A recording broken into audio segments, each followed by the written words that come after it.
Hola, ¿qué tal audiencia? Mi nombre es Artemio Salazar y soy el conductor del tren. Un día más les doy la bienvenida a este su programa, El Maquinista Historias de Terror. Así que prepárense un café, pónganse los audífonos y disfruten este relato.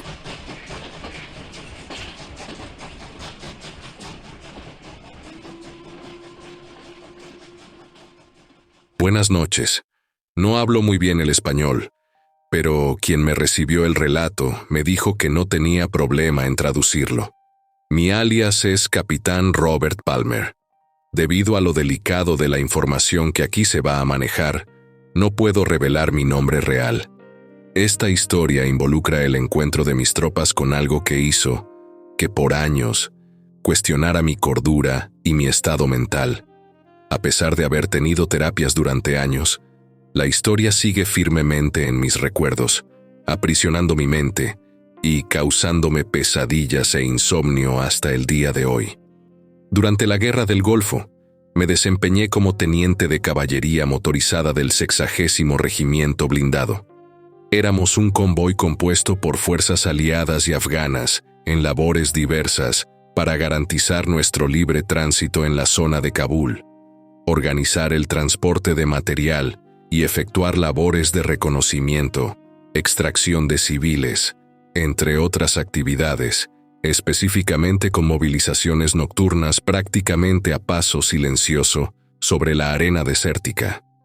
Habíamos pasado meses de calor infernal, arañas camello, suciedad, rosaduras en la piel debido a la arena y las quemaduras por el sol, sin mencionar los pies destrozados debido al agreste clima, sin olvidar la vigilancia minuciosa en caso de emboscada, pues estábamos en territorio talibán.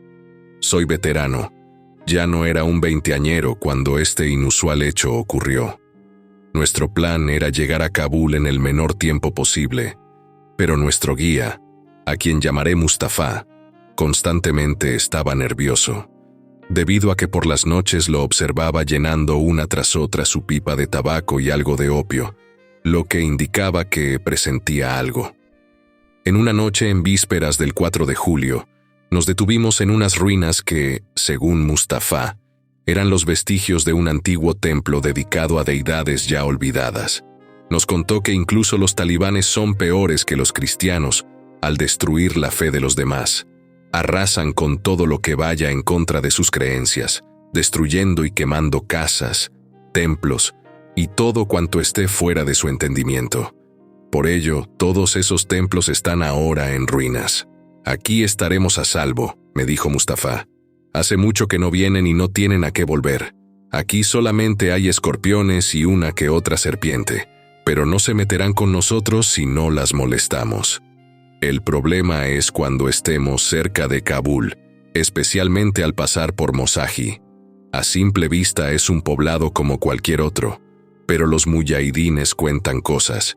Quizás para usted, teniente, sean locuras de pastores o campesinos, pero son historias que marcan a la gente del desierto, y usted mismo ha visto que es muy difícil espantar a esos locos. Vamos, Mustafa, le dije a mi guía y amigo. Sabes que mi familia es americana. Sé que las leyendas tienen mucho de real. Mi familia también cuenta cosas aterradoras y, a pesar de que aún no he atestiguado nada por el estilo, ni quiero averiguarlo, sé bien que son ciertas. Vamos a ver qué nos depara el último tramo hacia nuestro destino. Mustafa sacó una botella de arak, que es una especie de licor anisado para alegrar el espíritu, y brindamos por nuestra última misión. La mañana del 3 de julio de 2006 llegamos a un lugar llamado Ainak. El personal ya estaba harto, yo estaba fastidiado y Mustafa vociferaba en árabe o algo así. Ya era hora de acampar, así que llegamos a lo que quedaba de una aldea a las afueras de dicha población. Para nuestra buena fortuna, Mustafa y sus hombres encontraron una noria que tenía agua fresca, deliciosa, y bendita agua fresca. Así que finalmente abastecimos nuestras alforjas, nos aseamos, y Mustafa preparó un plato exquisito llamado kebab. La carne tradicional que se utiliza para el kebab es el cordero, pero con la expansión de este riquísimo plato a lo largo del mundo, En la actualidad se prepara con carne de res, cordero, pollo, cerdo o pescado.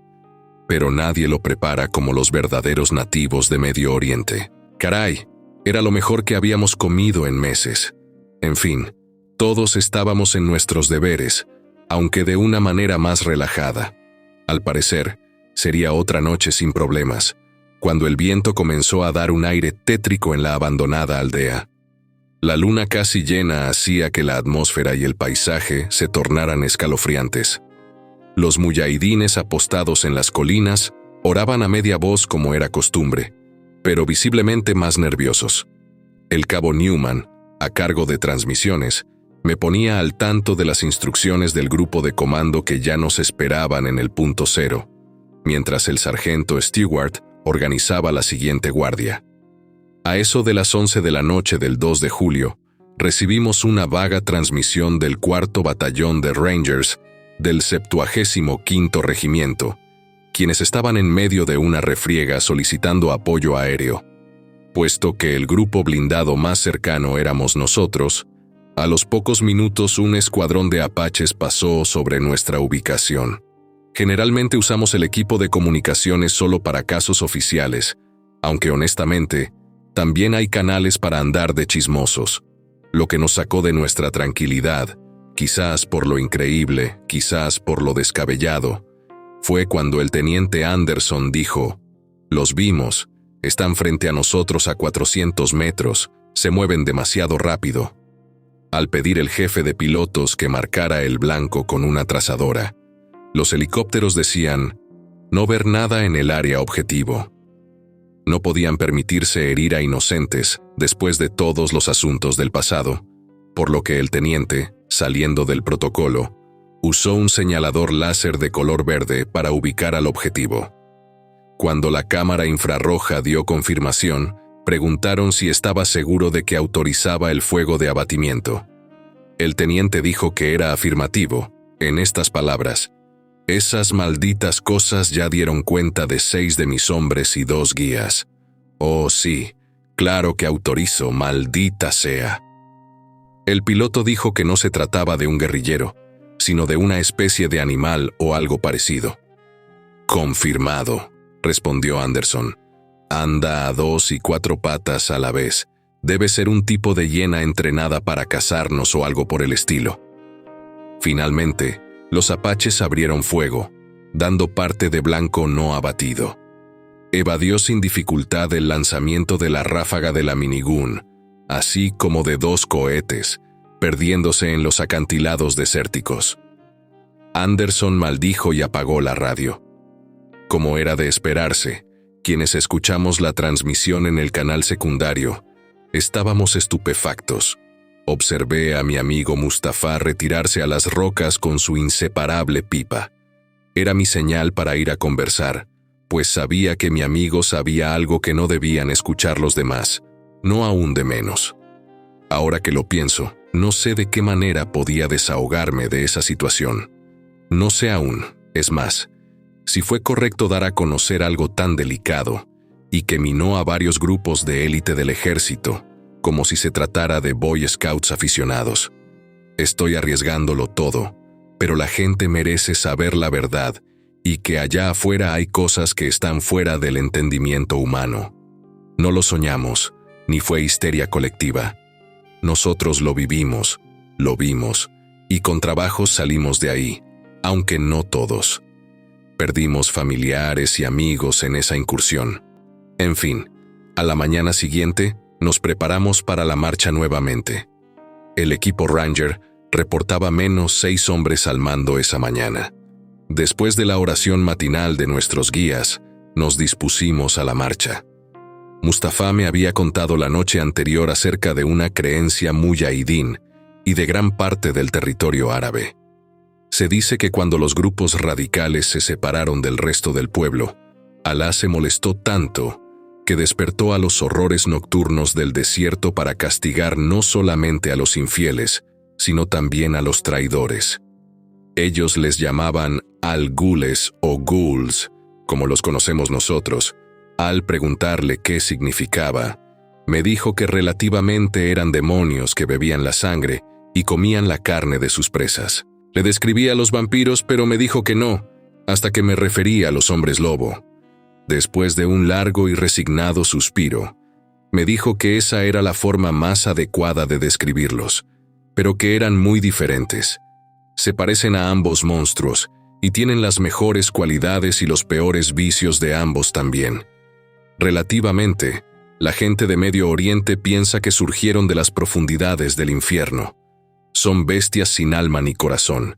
Simplemente sirven para destruir y devorar, entrar en las casas y sustraer a sus presas para devorarlas, e incluso profanar los sepulcros para alimentarse de los restos de los cuerpos en descomposición.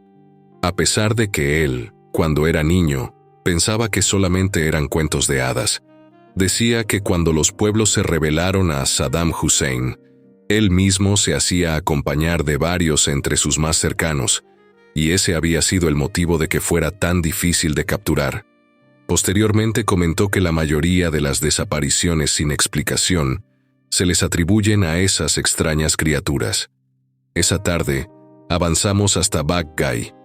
Faltaba poco para llegar hasta nuestro destino. Las colinas nos servían de cobijo, pero al mismo tiempo eran una insondable pecera. Si decidieran emboscarnos, sería como dispararle a peces en un barril.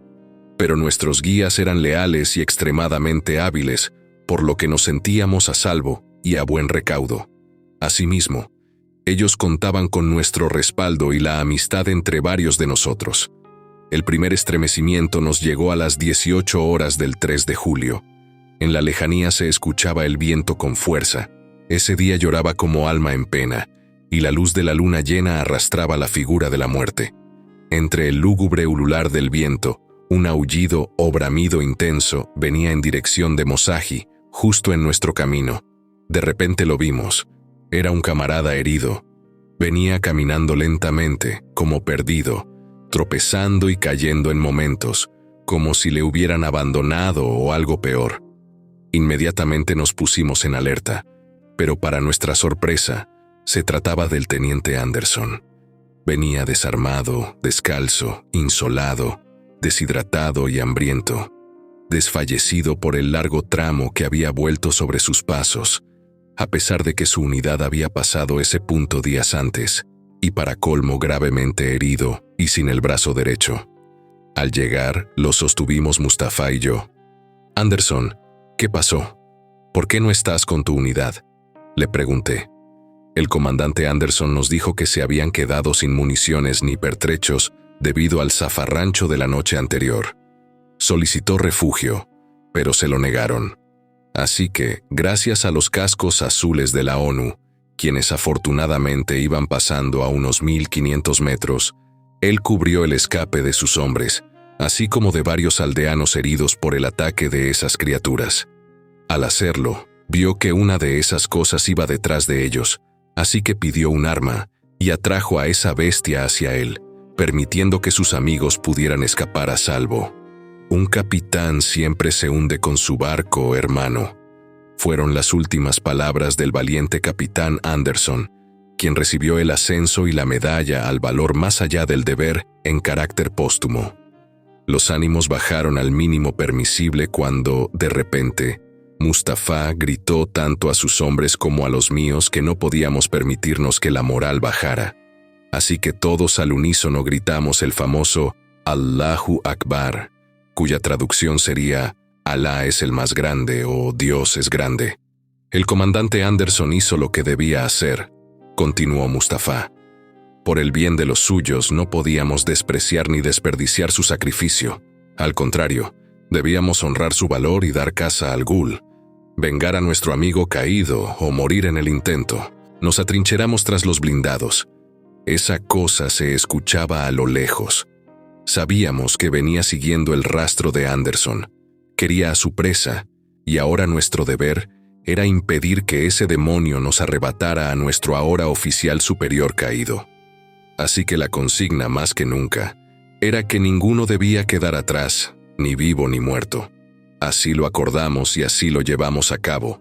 Iniciamos la marcha la tarde siguiente, siendo ya el 4 de julio. Por precaución, nadie iba a pie. Ni siquiera los muyahidines. Todos íbamos trepados en los blindados, mirando hacia todos los flancos. No importaba de momento ser observados. Sabíamos que los talibanes no eran tan estúpidos para salir a cazar, sabiendo que la bestia estaba suelta y tras nuestro rastro. Cruzando el río Shiná, fue cuando pudimos observar a esa cosa por primera vez. Era muy delgada, muy larga, especialmente sus extremidades. Tenía más rasgos de animal que de humano, pero a diferencia de las leyendas o películas de hombres lobo, su piel no tenía ni un solo pelo. Era de un color uniforme café muy pálido, como el vampiro calvo de esa película antigua. Sus fulgurantes ojos amarillos no nos quitaban la mirada de encima y escrutaban cada uno de nuestros movimientos, como buscando un punto débil. Pero tarde nos dimos cuenta de nuestro error. No se trataba de uno, eran 5. Los otros venían detrás y en los riscos, efectivamente tratando de separarnos, de hacer que fuéramos vulnerables al ataque. Solicité al cabo de transmisiones que pidiera apoyo aéreo dando parte del deceso del teniente Anderson. «Tenemos un oficial caído en nuestro resguardo», dije. Cuando el jefe de pilotos preguntó cuál era la situación, le respondimos que lo mismo que había acaecido a los Rangers la noche anterior. Al inicio no nos tomaron en serio hasta que observaron que íbamos a toda marcha con rumbo hacia Mosaji, lo que evidentemente no era correcto, puesto que no teníamos permitido avanzar a toda marcha debido al sigilo de la patrulla de reconocimiento. Por lo tanto, el capitán Rogers de la Fuerza Aérea, jefe del escuadrón Apache, me cuestionó si sabía las consecuencias de mi osadía, a lo cual le respondí que era mi escuadrón, mi deber resguardar el cadáver del comandante caído y los civiles que venían en compañía nuestra. Así que, después de un silencio que nos pareció eterno, el mando autorizó el apoyo y escolta aéreos. Cuando Rogers llegó hasta nuestro punto y pudo ver a las criaturas con sus propios ojos, les juro que jamás habíamos corrido los pesados vehículos a su máxima potencia. Cualquier falla haría que uno o varios de los transportes volcaran y quedáramos a merced de esas cosas. Por increíble que parezca, iban al parejo de los blindados, casi a 100 kilómetros por hora, y no cedían ni se veían cansados. Los apaches trataron de emparejarse a las bestias, pero éstas se internaban en el terreno rocoso, como sabiendo que ahí serían difíciles de alcanzar, haciendo que los poderosos helicópteros trastabillaran dudosos, con riesgo de estrellarse, debiendo tomar altura nuevamente. Lo que tanto temíamos sucedió. Uno de los M1 Abrams rompió su oruga debido a una mala maniobra en la arena suelta y las rocas enterradas, por lo que volcó estrepitosamente. El sargento segundo me preguntó qué procedía. Yo grité: «Nadie se queda atrás, esa fue la consigna». Así que dimos vuelta y volvimos por nuestros camaradas. Resguardamos prácticamente a todos, excepto a Jones y Richards, quienes fueron tomados por esas criaturas infernales. Hicimos un cerco alrededor del accidente, esperando a que los apaches reabastecieran y volvieran para cubrirnos nuevamente. 3 de las criaturas daban vueltas alrededor de nuestro cerco, de igual manera buscando un punto débil por donde entrar. Carajo, estábamos preparados para enfrentar dementes, locos, rebeldes, insurrectos, terroristas. Pero ¿cómo te preparas para enfrentar criaturas mitológicas? ¿Cómo combates a lo que se supone que no existe? ¿Cómo confrontar aquello que se supone que es un cuento? Y ahí estábamos, rodeados por esas bestias, y para colmo, las otras 2 regresaron. Ahora estaban los 5 rodeándonos.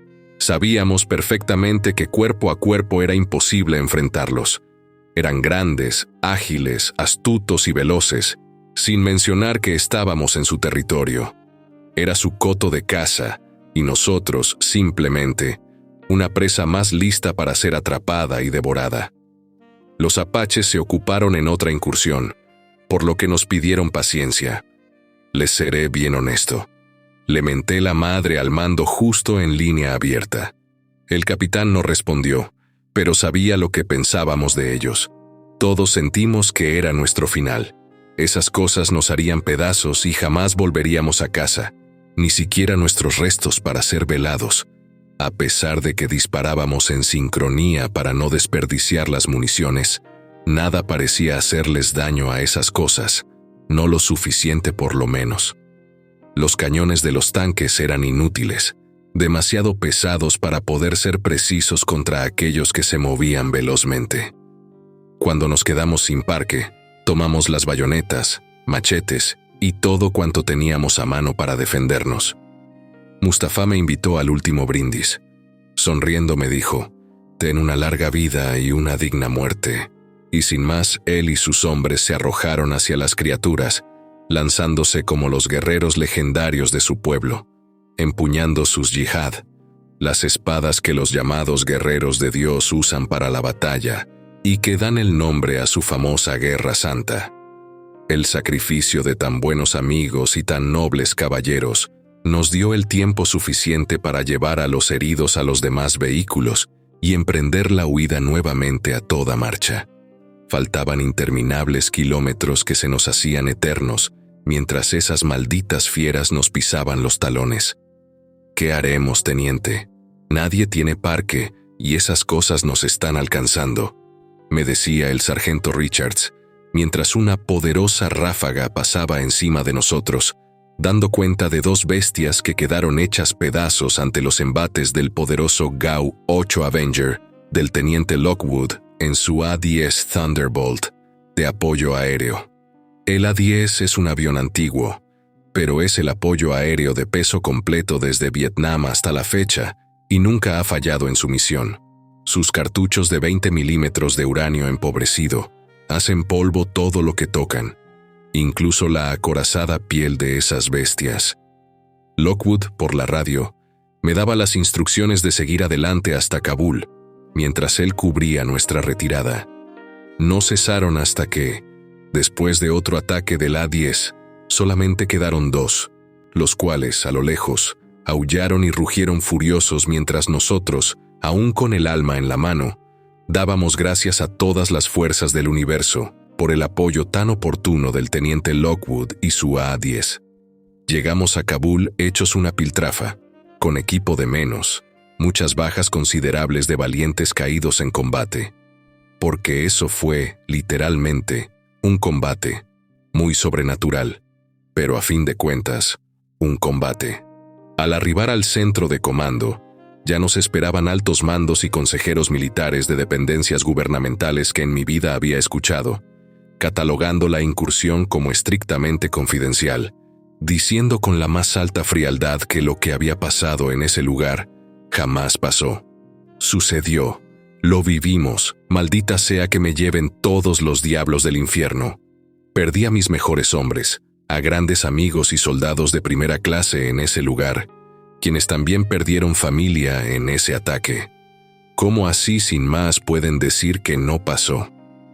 Al regresar a casa, me dieron de baja, me ascendieron como capitán de caballería y me advirtieron que nunca debíamos hablar directamente del caso. Aún así, nada puede cambiar los hechos. Nadie puede devolver la vida a esos valientes hombres y nadie puede evitar que en el desierto afgano existan esos extraños seres. Quizás suene inverosímil, quizás muy pocos o nadie crea lo que cuento, pero puedo jurar por lo más sagrado que nunca en mi vida pensé ver a los algules o ghouls, los feroces demonios caníbales que viven en las profundidades del desierto de Afganistán. Muchas gracias por su atención.